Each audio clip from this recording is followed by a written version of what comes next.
Good morning my dear students.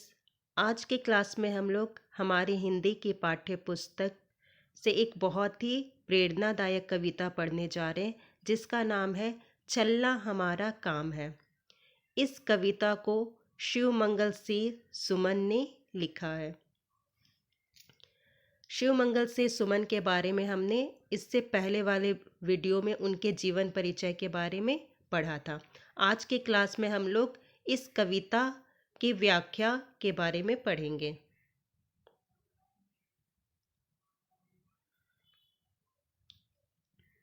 चलना हमारा काम है, गति प्रबल पैरों में भरी, फिर क्यों रहूं दर दर खड़ा। जब आज मेरे सामने है रास्ता इतना पड़ा, जब तक न मंजिल पा सकूं तब तक मुझे न विराम है।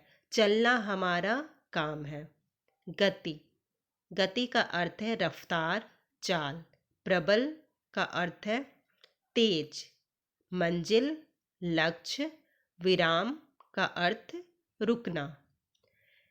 इस पंक्ति में कवि कहते हैं कि गति प्रबल पैरों में भरी, मेरे पैरों में इतनी गति है कि मैं बहुत तेजी से चल सकता हूँ। फिर क्यों रहूं दर दर खड़ा, तो फिर मैं जगह जगह क्यों खड़ा रहूं।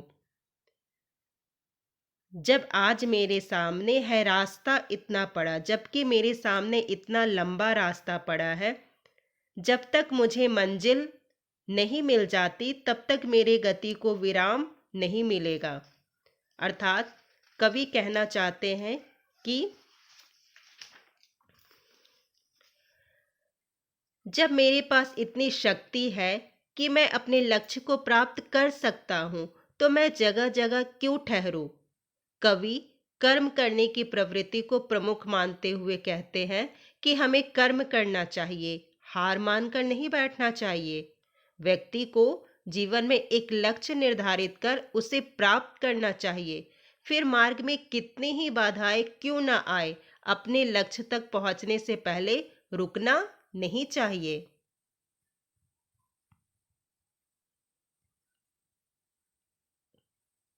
कुछ कह लिया, कुछ सुन लिया, कुछ बोझ अपना बट गया। अच्छा हुआ तुम मिल गई, कुछ रास्ता ही कट गया। क्या राह में परिचय कहूँ, राही हमारा नाम है, चलना हमारा काम है।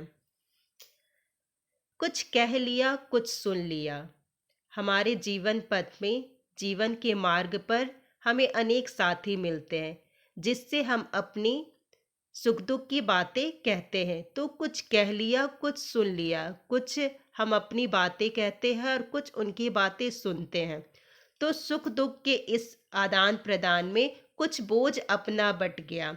अपने सुख दुख की बातें एक दूसरे से बताने से हमारे मन का जो बोझ होता है वो बट गया।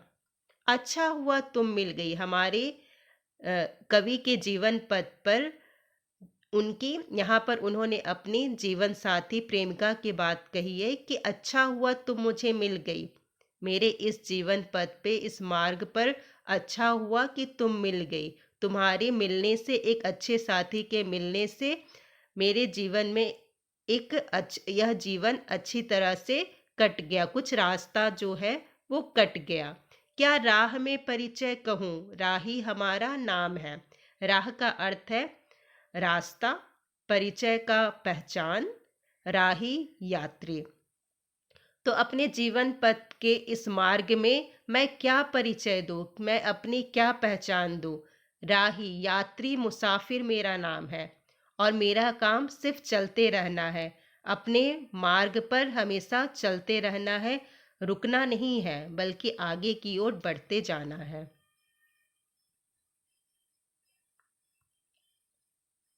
जीवन अपूर्ण लिए हुए, पाता कभी खोता कभी, आशा निराशा से घिरा, हंसता कभी रोता कभी, गति मति ना हो अवरुद्ध, इसका ध्यान आठों याम है, चलना हमारा काम है। इन पंक्तियों में कवि कहते हैं कि हमारा जीवन, मनुष्य का जो जीवन है वह अपूर्ण है। अपूर्ण का अर्थ होता है अधूरा, यह कभी भी पूरा नहीं होता, क्योंकि कभी वह कुछ पाता है तो कभी कुछ खोता है। कभी उसका जीवन आशाओं से परिपूर्ण होता है तो कभी जीवन निराशाओं से घिरा होता है। कभी वह हंसता है तो कभी रोता है। लेकिन हमें इस बात का हमेशा ध्यान रखना चाहिए कि हमारी गति और मति अर्थात हमारी चाल और हमारे मति बुद्धि अर्थात कि हमारे सोचने समझने की शक्ति और हमारी जो चाल है, हमारी जो रफ्तार है, वह कभी भी रुकनी नहीं चाहिए। उसमें किसी भी प्रकार की बाधा रुकावट उपस्थित नहीं होनी चाहिए। हमें हमेशा इस बात का ध्यान रखना चाहिए। हर समय कर्म पथ पर चलना ही हमारा काम है। अर्थात कवि कहते हैं कि मनुष्य के जीवन में सुख दुख आशा निराशा हंसना रोना निरंतर चलता रहता है, किंतु मनुष्य को हार मान कर नहीं बैठना चाहिए। हमारा जो लक्ष्य है उसकी ओर जो है बढ़ते रहना चाहिए, और हमारे सोचने समझने की हमारी बुद्धि जो है, हमारे सोचने समझने की शक्ति जो है, उसमें कोई रुकावट नहीं आना चाहिए। हमें इस बात का हमेशा ध्यान रखना चाहिए। चलना ही हमारा काम है।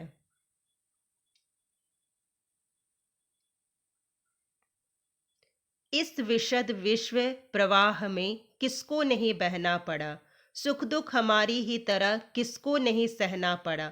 फिर व्यर्थ क्यों कहता फिरो, मुझ पर विधाता वाम है, चलना हमारा काम है। विशद, विशद का अर्थ है बड़ा, प्रवाह का अर्थ है बहाव, व्यर्थ का अर्थ है बेकार, वाम का विरुद्ध। इस विशद विश्व प्रवाह में, इतने बड़े संसार में ऐसा कौन है किसको नहीं बहना पड़ा, अर्थात कि ऐसा कौन है जिसे इस संसार की धारा में बहना नहीं पड़ा। विश्व प्रवाह मतलब जो संसार की धारा है कि कभी सुख और कभी दुख आना है, तो सुख दुख हमारी ही तरह किसको नहीं सहना पड़ा। इस संसार में कोई भी ऐसा व्यक्ति नहीं है जिसके जीवन में सुख और दुख नहीं आते हैं। हर किसी के जीवन में सुख और दुख दोनों ही आते हैं। ये सिलसिला निरंतर गतिमान रहता है। कोई भी ऐसा व्यक्ति नहीं है जिसके जीवन में सिर्फ सुख ही सुख हो और या फिर दुख ही दुख हो। तो हर किसी को इस सुख दुख के पड़ाव से गुजरना पड़ता है। फिर व्यर्थ क्यों कहता फिरूं कि मुझ पर विधाता वाम है। फिर मैं ईश्वर को दोषी क्यों ठहराऊं, मैं बेकार ही उनको दोषी क्यों ठहराऊं कि मेरे दुखों और परेशानियों की वजह आप हो। अर्थात सुख दुख के सभी जीवन में हमें चलते रहना है, हमें रुकना नहीं है बल्कि चलते रहना है। चलना ही हमारा काम है।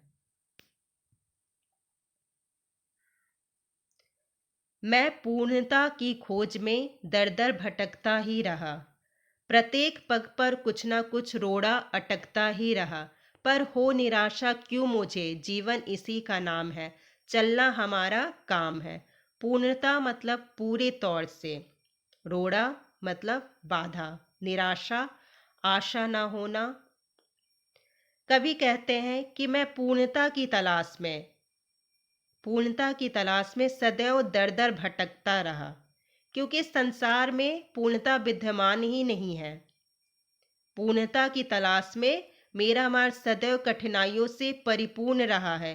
कवि के अनुसार हमें मार्ग में आने वाली कठिनाइयों से निराश नहीं होना चाहिए। सुख दुख का आना जाना तो लगा है, हमें सदैव कठिनाइयों का सामना करते हुए निरंतर अपने कर्मपथ पर अग्रसर होना है। जीवन इसी का नाम है।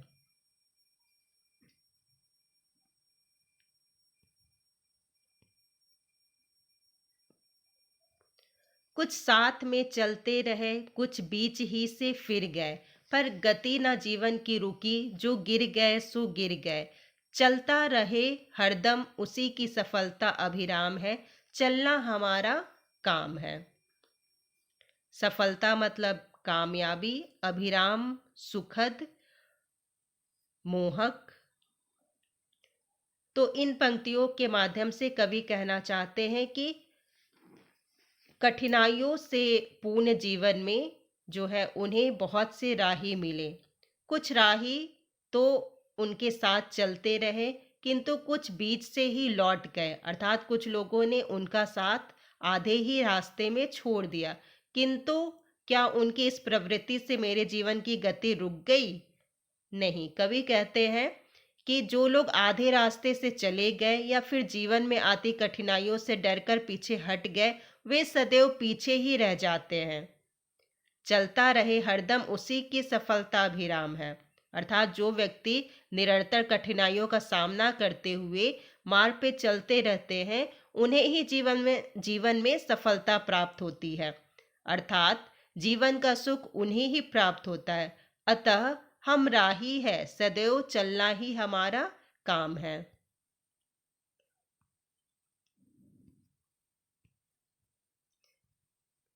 स्टूडेंट्स, आई होप कि आपको इस कविता का अर्थ अच्छे से समझ में आ गया होगा। Okay, thank you students.